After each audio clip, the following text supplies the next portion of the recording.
Episode of Deep True Crime. I'm Manny Rodriguez. In today's episode, we are continuing, and I would say the final coverage of the Debbie Collier case. Mom who was reported missing. Then the cops say they are working a murder investigation after they found her dead a few days later. And now they have backtracked and are actually calling it a suicide. And so I thought it'd be the right thing to do as I work on closing this out to not just leave the story unfolded. Because this is about the 5th episode on the Debbie Collier case. So I thought it'd be the right thing to do and give the full information. I'll be right back. Don't go anywhere.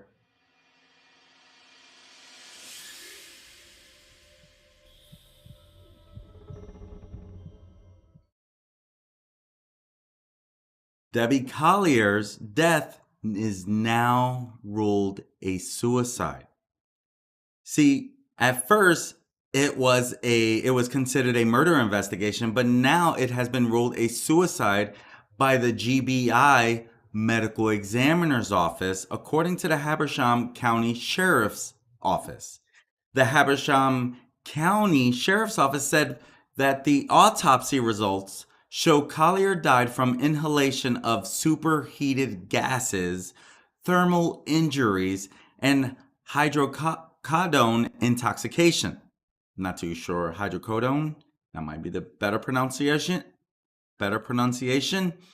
Investigators, they met with the family before they even shared the autopsy findings, and the sheriff's office offered their condolences to Collier's loved ones in a statement. The Habersham County Sheriff's Office would like to commend Investigator George Cason and Investigator Cale Garrison for their dedication and persistence in conducting a thorough investigation. Additionally, the Habersham County Sheriff's Office would like to thank the Georgia Bureau of Investigation, G.B.I., the State Fire Marshal's Office, the Athens-Clarke County Police Department, the Tallulah Falls Police Department, the Banks County Sheriff's Office, the Habersham County Coroner's Office, and the Federal Bureau of Investigation for their assistance in various aspects of this complex investigation. The Habersham County Sheriff's Office would also like to extend our deepest sympathies to Mrs. Collier's family and friends. It is our hope and prayer that the findings of this investigation provide some form of closure and allow for the healing process to begin. Collier was found naked and dead on September 11th in the Chattahoochee Oconee National Forest south of Clayton, a 90-minute drive from her home in Athens. Her husband, seen here in this picture, Stephen Collier, he had reported her missing around 6 p.m. a day earlier. She was discovered a few feet downhill from the site of a small burn, with burns on her stomach, soot in her nostrils, and clutching at a small tree. And this is where her vehicle was found off of this road, and this was the last place that she was seen. Investigators initially said they did not have any evidence suggesting the incident was related to a kidnapping or suicide, and are still considering the case a murder investigation. That's what they said early on. Investigator George Cason said they were investigating Collier's death as if it was a murder investigation, but investigators, they were still waiting for the autopsy results. You see, Collier was last seen at this family dollar store where she was inside making purchases. She purchased several items that were found burned near her remains. She also stopped by a Chick-fil-A restaurant beforehand. This is according to sources. The missing person report came after she sent a bizarre Venmo payment to her daughter, Amanda Bearden, of almost $2,400, along with a cryptic message. They're not going to let me go. Love you. There's a key to the house in the blue flower part by the door. And if this message is really from Debbie Collier, from her fingertips, why would she leave them thinking they are not going to let me go? Who is that? Was she dealing with some inner demons? Did she have a checkered past that she just couldn't get over? Who does she refer to? If her fingertips type this, who was she referring to? They are not going to let me go. Love you. There's a key to the house in the blue flower part.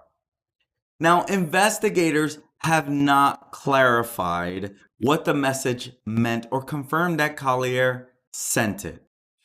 Bearden and her boyfriend, they had moved back to Athens from Maryland just a few days before her disappearance, which would kind of make sense why she may not know where to find a spare key at, right? Under the flower pot. That would make sense. She just moved there, moved back with her boyfriend, the MMA fighter, former MMA fighter. But Amanda, she said early on that my mom would not consider suicide. Now, this Venmo payment, Bearden says law enforcement seized the money from a Venmo payment that her mother had sent her the day of her death. They've since released that Venmo money back to Amanda. And as I mentioned at first, investigators, the authorities said that they were investigating her death as a homicide, but have since backtracked. And Bearden, she did appear on a Crime on the Record podcast during a special live stream not too long ago. And she revealed for the first time that she thinks her mother took her own life. This was probably as she was getting more of the stories that were coming out. And you can see in her home, even neighbors said that maybe a day or two before there was like a shouting going on over there. They don't know really too much behind it. Amanda, this is where you wish the cops said more early on. Because of all the strange occurrences, because of some of the things that they actually found on her person, and Amanda saying was left at home, kind of contradicted what a little of what Amanda was saying. Maybe she was saying something and threw something out, not knowing all the facts and just saying, kind of summing up some things. But Amanda was thrown under the bus for no good reason. Amanda, I'm sorry if I did say anything that almost said that you were anyway responsible for this. I did do a story about contradiction on what she was sharing and what investigators were saying that was found. And so my apologies to Amanda Bearden myself. I'm sorry if I in any way did not stick to the right story. But I tried to share the sources that were coming out as well.